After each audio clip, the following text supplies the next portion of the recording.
Tailor, నీకు విషయం చెప్పాలి. ఇంతవరకు నీ దగ్గర ఏ విషయం దాయలేదు టైలర్, కానీ ఈ విషయం మాత్రం దాయాల్సి వచ్చింది. వేరే ఏ ఉద్దేశం లేదు. నీకు తెలిస్తే ఎక్కడ తట్టుకోలేవేమో, కంగారు పడతావేమోనన్న భయంతో చెప్పలేదు. నీకు సోదమ్మ చెప్పిందని, మాయ కలలోకి వస్తుందని భయపడితే నీకేదో సర్ది చెప్పేశాను కానీ నువ్వు భయపడినట్టే జరుగుతుంది టైలర్. మాయ నిజంగానే నా జీవితంలోకి రావాలని చూస్తుంది.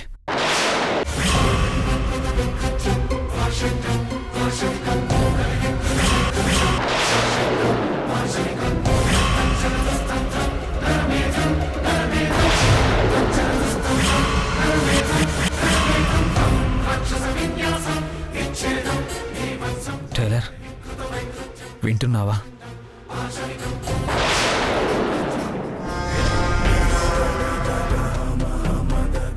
మాయ ఒక ఫోటో పంపించింది, నేను తన్ని ముద్దు పెట్టుకుంటున్నట్టు.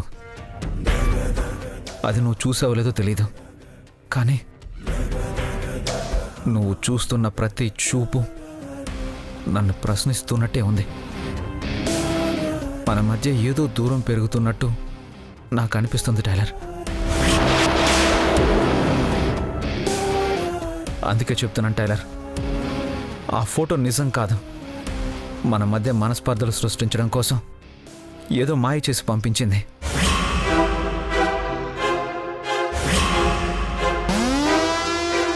అసలు మీరు అక్కడికి వెళ్ళలేదా అని నువ్వు అడగచ్చు. వెళ్ళాను. తన బర్త్డేకి డ్రెస్ తీసుకొని వెళ్ళకపోతే నీ దగ్గరకు వచ్చి గొడవ చేస్తానంటే మళ్ళీ నువ్వెక్కడ తట్టుకోలేవోనని నీ కోసం ఆలోచించి వెళ్ళాను.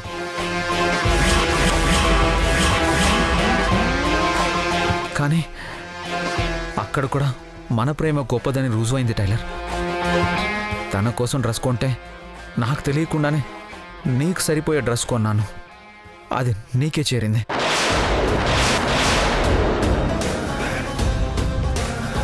తన బర్త్డే పార్టీలో ముద్దు పెట్టమని బలవంతం చేస్తే ముద్దు పెట్టకుండా వచ్చేశాను. కానీ ముద్దు పెట్టినట్టు ఫోటో మార్ఫింగ్ చేసి పంపించింది. అది నిజం కాదు టైలర్.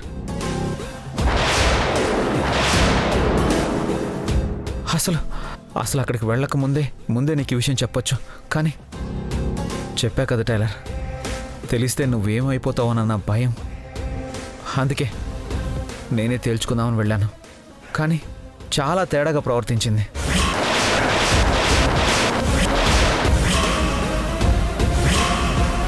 అసలు తను చెప్పే కథే విచిత్రంగా ఉంది టైలర్. నేను గతం మర్చిపోయానంట. ఆ మర్చిపోయిన గతంలో మాయ నేను ప్రేమించుకున్నామంట.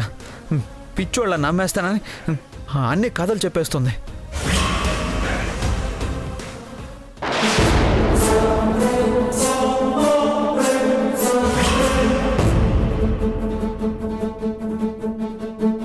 నా ఆరోగ్యం బాగోలేదు, కొంత గతం మర్చిపోయే అవకాశం ఉందని డాక్టర్ చెప్పిన మాట నిజమే టైలర్. కానీ ఎంత మర్చిపోయినా ఒక మనిషి ఒక పరిచయాన్ని పూర్తిగా మర్చిపోవడం సాధ్యమా?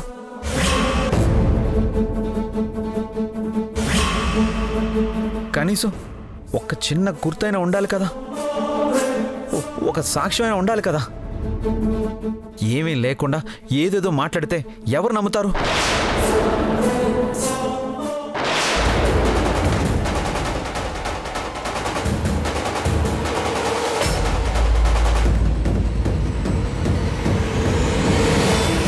అదే చెప్తుంటే వదలట్లేదు టైలర్. ఇప్పుడు మళ్ళీ రమ్మని బలవంతం చేస్తోంది. ఇప్పుడు భయపడి వెళ్తే ఇంకా భయపెడుతూనే ఉంటుంది. ఇది ఎక్కడికి దారి తీస్తుందో కూడా తెలియట్లేదు. అందుకే నువ్వు అర్థం చేసుకుంటావని ధైర్యం చేసుకుని చెప్పేస్తున్నాను. అయినా ఈ మాయ ఎవరు టైలర్? తను నా జీవితంలో ఉండడం ఏంటి? ఈ జన్మలోనే కాదు, ఎన్ని జన్మలకైనా నాకు నువ్వు, నీకు నేను అంతే టైలర్. మన మధ్యకి ఎవరూ రాలేరు.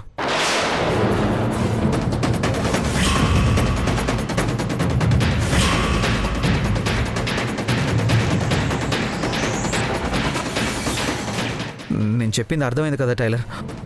ఒకవేళ ఆ మాయ వచ్చి ఏం చెప్పినా ఏం చేసినా నువ్వు మాత్రం అస్సలు భయపడద్దు. నేను నీ వాణ్ణి టైలర్. ఇలాంటి మాయలు 100 మంది వచ్చినా మనల్ని మాత్రం ఏమీ చేయలేరు.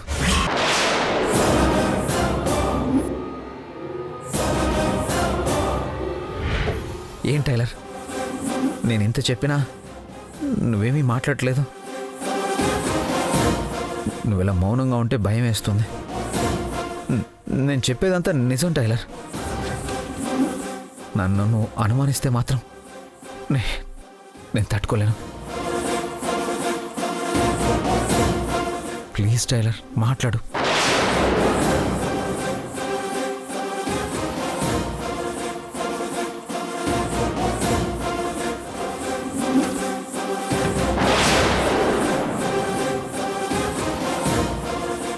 సారు,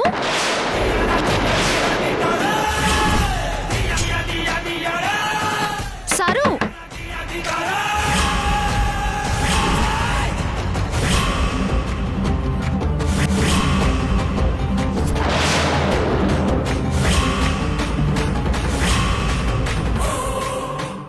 సారు తలుపు తీయండి.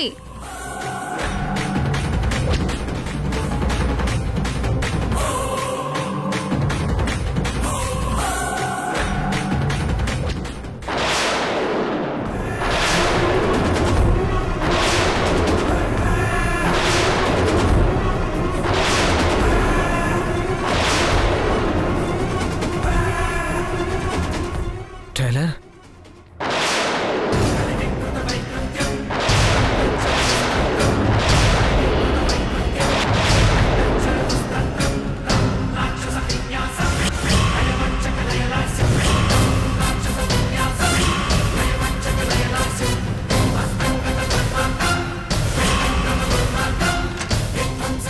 సారు,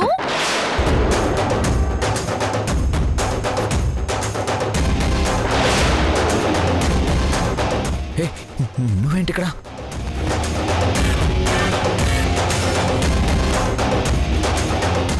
నాలాంటి 100 మంది మాయలొచ్చినా నిన్ను నీ భార్యని ఏమీ చేయలేరా? నేను కథలు చెప్తున్నానా?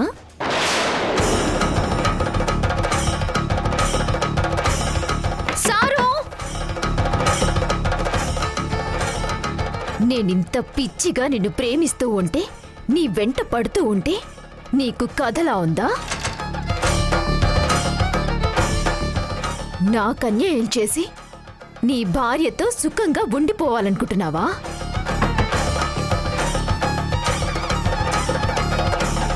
అయితే విను. సారు తలుపు తీయండి. నువ్వు జన్మ జన్మల బంధం అనుకుంటున్నా నీ భార్యని ఈ భూమి మీద లేకుండా చేస్తాను.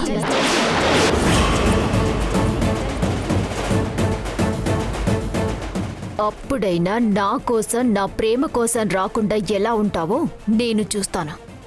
సారు తలుపు తీయండి.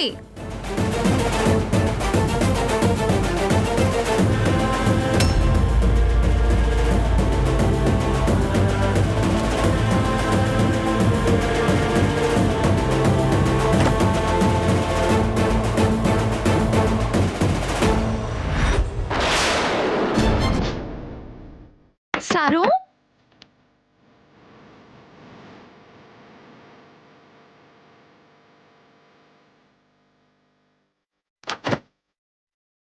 టైలర్, ఏం చేస్తున్నారు సారు?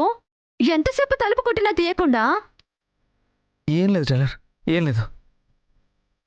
సారు, ఏమైంది? మొహం నిండా చెమటలేంటి? అసలెందుకు సారు ఇంత టెన్షన్గా ఉన్నారు?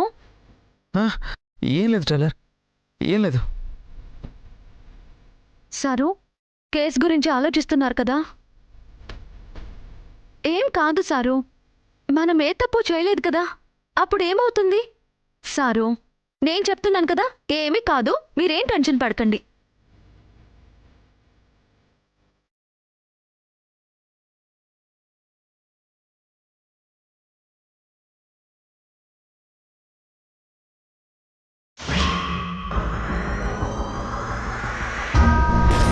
నా భర్త ఒంటి మీద మళ్ళీ పోలీసుల చేయి పడకుండా, కోర్టు మెట్లు ఎక్కకుండా నువ్వే ఈ కేసును వాదించి మా పొరపాటు ఏమీ లేదు అని, మళ్ళీ మేము బిజినెస్ చేసుకోవచ్చు అని తీర్పు వచ్చేలా చెయ్యాలి. నిజం మొత్తం ఇందులో ఉంది. ఈ సీసీటీవీ ఫుటేజ్ మన ఇంట్లో ఉన్న 64 ఇంచుల టీవీలో ప్లే అవుతుంది.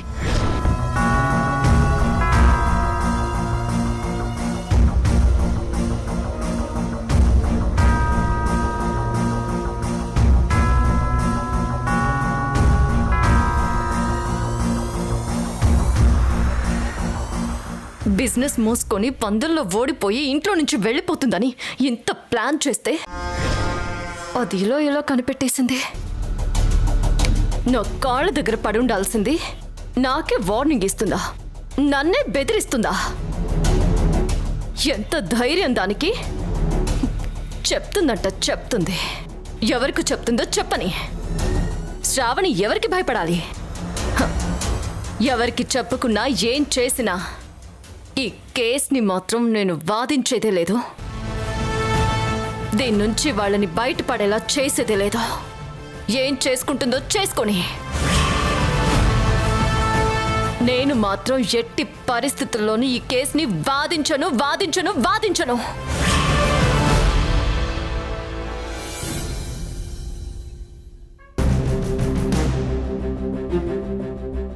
వాదోపవాదాలు విన్న తర్వాత ఇది ఎవరో ఉద్దేశపూర్వకంగా ఇంటి వంట యాప్ మీద కక్ష సాధించడానికే చేసిన పనిగా అనిపిస్తోందే తప్ప ఇందులో ఇంటి వంట యాజమాన్యం నిర్లక్ష్యం ఏమాత్రం లేదని అర్థమవుతోంది.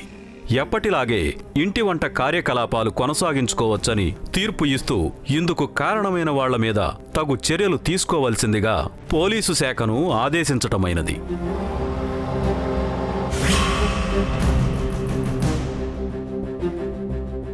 ఇంటి వంట భోజనం తిని ఆస్పత్రికి గురైన 5గురిలో 3 పూర్తిగా కోలుకున్నారు.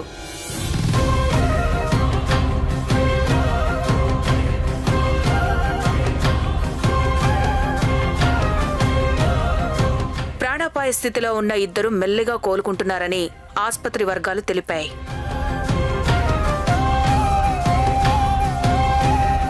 ఒక్కడైనా పోయింటే బాగుండేది శోభన్ రాజు. అయినా ఆ వంట తిని హాస్పిటల్లో పడ్డారు కదా, అది చాలు ఇంటి వంట పూర్తిగా మూసేయడానికి.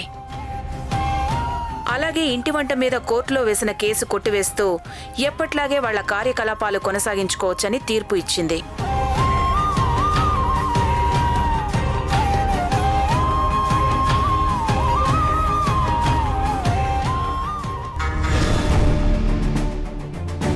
ఎవరైనా ఏదైనా గట్టిగా జరగాలనుకుంటే అవుతుంది, కానీ నువ్వనుకుంటే మాత్రం అస్సలు అవ్వదు.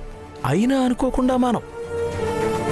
ఈ కేసులో వాస్తవాలని కోర్టు దృష్టికి తీసుకొచ్చి న్యాయాన్ని గెలిపించిన లాయర్ శ్రావణిని కోర్టు అభినందించింది.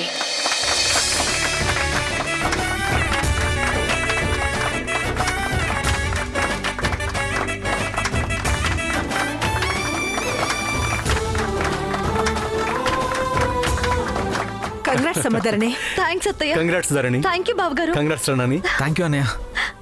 అమ్మయ్య, ఈ గండం నుంచి బయటపడిన సంతోషం ఒకెత్తైతే మన శ్రావణి వాదించి గెలిపించింది చూడండి, అది ఇంకా సంతోషంగా ఉంది.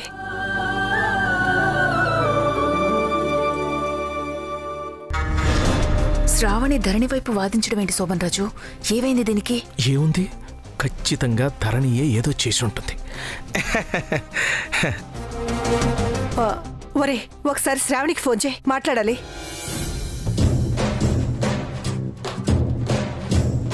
ఫోన్ ఎందుకమ్మా, వచ్చేసింది మేడం. మేడం, అయ్యో, దించండి. మా లాయర్ మేడమా మజాకానా?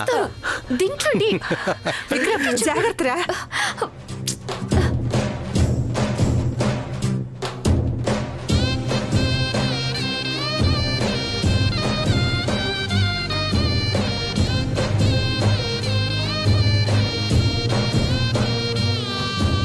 పడేయంలే మేడం. మరి విక్రమ్ దింపరా.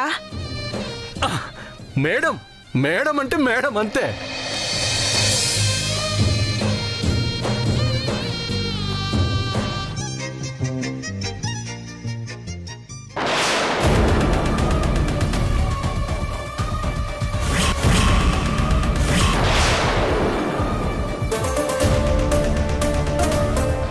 అసలు మా నాని కోర్టుకి వెళ్లకుండా కేసు కొట్టేసేలా చేసావంటే నెవ్వర్ బిఫోరు ఎవ్వర్ ఆఫ్టరు.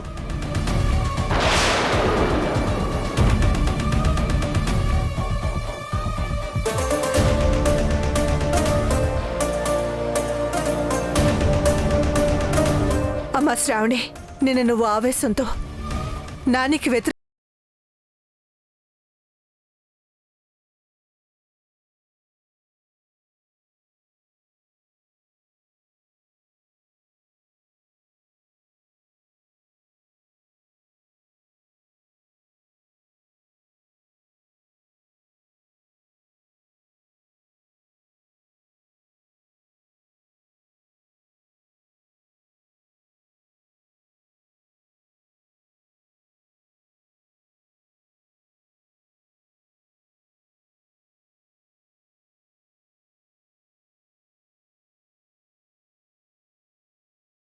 ఇక మీ గురించి తప్పుగా అనుకొని నిన్న పొరపాటున మాట జారాను.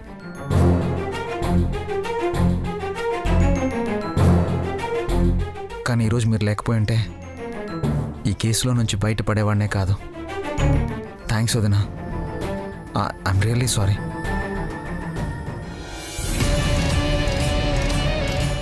నువ్వు తప్పు చేస్తే మా ఆయన సారీ చెప్తున్నాడు.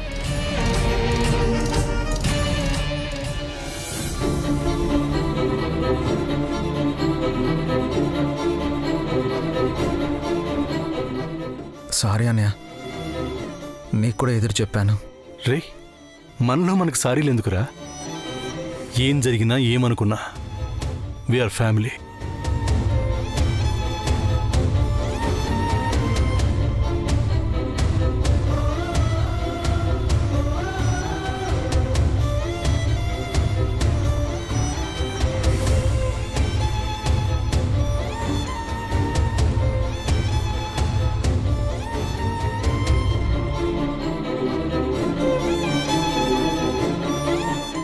సారీ సారు, మీరు చెప్పింది నిజమే అయినా అందరికీ సారీ చెప్పాల్సి వస్తుంది. కానీ ఇదంతా అక్కే చేసింది అని నిజం చెప్తే మళ్ళీ మీరు అక్కని ఏదో ఒకటి అంటారు. మళ్ళీ మీకు బావగారికి మధ్య మనస్పర్ధలు. అప్పుడు అత్తయ్య భయపడ్డట్టు ఈ కుటుంబం ముక్కలైపోతుంది. అందుకే చెప్పలేదు. శ్రావణి, బాగా అలసిపోయినట్టున్నావు. వెళ్ళి ఫ్రెష్ అయ్యారమ్మా. అందరూ కలిసి పోంచేద్దాం. వెళ్ళండి. ఇదే మేడం, ఇదే మీ నుంచి నేను ఈ కుటుంబం కోరుకునేది. ఇదే. Keep it up madam.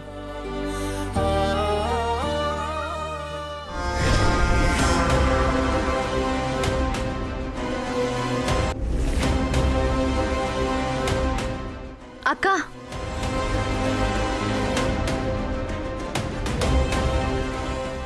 ఎందుకక్క అంత కోపం? మంచి పని చేశావు.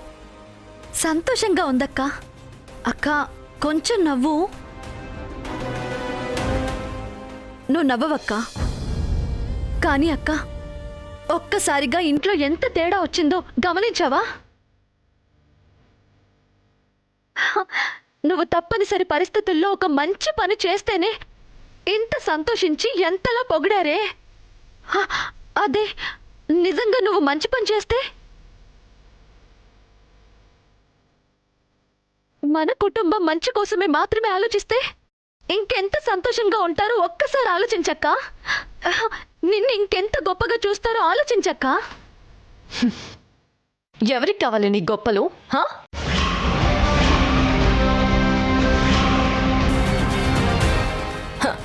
ఏదో గతులేక ఒక్కసారి నువ్వు చెప్పినట్టు చేశాను కదా అని ప్రతిసారి అలాగే అయిపోతుందని అనుకుంటున్నావా?